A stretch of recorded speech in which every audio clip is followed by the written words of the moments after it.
श्री गणेशाय नमः। नमस्कार दोस्तों, आध्यात्म के एक और नए अंक में आपका हार्दिक स्वागत है।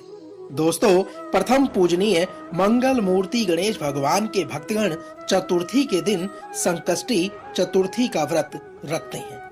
आज के इस अंक में हम भगवान श्री गणेश से जुड़ी संकष्टी चतुर्थी व्रत का वर्णन आपके बीच में करने जा रहे हैं। तो आइए आरंभ करते हैं भगवान श्री गणेश को समर्पित गणाधिप संकष्टी चतुर्थी 2023 की कथा, तिथि और उसके महत्व के सार को। दोस्तों, इस वर्ष 30 नवंबर 2023 को गणाधिप संकष्टी चतुर्थी व्रत का त्योहार मनाया जाएगा। इस दिन गणाधिप संकष्टी व्रत कथा सुनना अति शुभ फलदायी माना जाता है। इस व्रत के दिन कथा सुनने या पढ़ने से भगवान श्री गणेश प्रसन्न होकर अपने भक्तों के ऊपर कृपा बरसाते हैं। आइए जानते हैं गणाधिप संकष्टी चतुर्थी 2023 का शुभ मुहूर्त। साथियों, हिंदू पंचांग के मुताबिक माघ शीर्ष महीने के कृष्ण पक्ष की चतुर्थी तिथि का आरंभ इस बार 30 नवंबर को दोपहर 2:24 पर होने जा रहा है। बात की जाए यदि चतुर्थी तिथि के समापन की, तो यह 1 दिसंबर दोपहर 3:31 पर समाप्त हो जाएगा। संकष्टी चतुर्थी के दिन चंद्रोदय को जल अर्घ्य अर्पित किया जाता है, इसलिए इस वर्ष 30 नवंबर को गणाधिप संकष्टी चतुर्थी का यह त्योहार मनाया जाएगा। दोस्तों, आइए जान लेते हैं गणाधिप संकष्टी चतुर्थी 2023 पूजा का शुभ समय क्या है। यदि बात की जाए चौघड़िया मुहूर्त की, तो वह सुबह 6:55 से 8:14 तक रहेगा। यदि बात की जाए लाभ उन्नति मुहूर्त के बारे में, तो यह दोपहर 12:10 से 1:28 तक रहेगा। इसके अमृत मुहूर्त पर अगर ध्यान डालें, तो यह दोपहर 1:28 से दोपहर 2:45 तक रहेगा। साथियों, प्रथम पूज्य गणेश भगवान के भक्तगण संकष्टी चतुर्थी का व्रत रखते हैं। प्रत्येक संकष्टी चतुर्थी की तरह गणाधिप संकष्टी चतुर्थी का भी विशेष महत्व माना जाता है। इस दिन संकष्टी चतुर्थी व्रत कथा पढ़ने और सुनने से अति उत्तम फल प्राप्त होता है। आइए जानते हैं गणाधिप संकष्टी गणेश चतुर्थी व्रत कथा के सार को।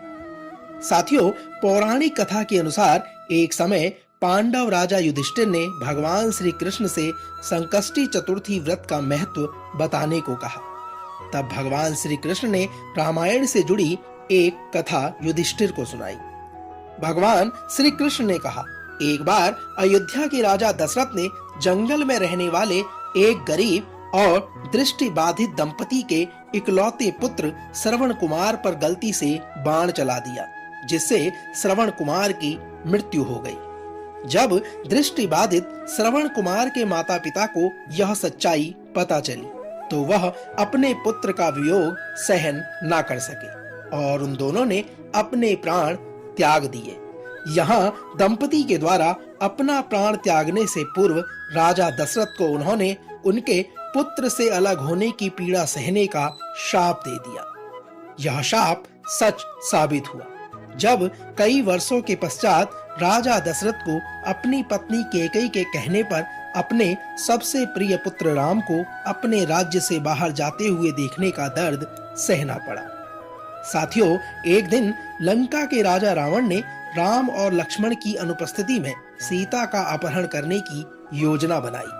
इस योजना को सफल बनाने हेतु अपने मामा मारीच को भेष बदलकर राम और लक्ष्मण को उनकी कुटिया से दूर ले जाने को कहा। इसके पश्चात बलपूर्वक सीता को अपने राज्य ले जाने में वह सफल हो गया।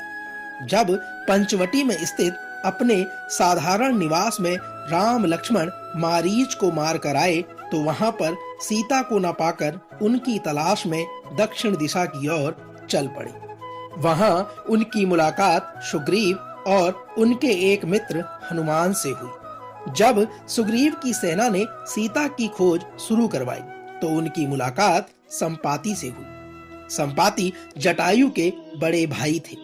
जटायु ने सीता को रावण से बचाने के दौरान अपनी जान गंवा दी थी।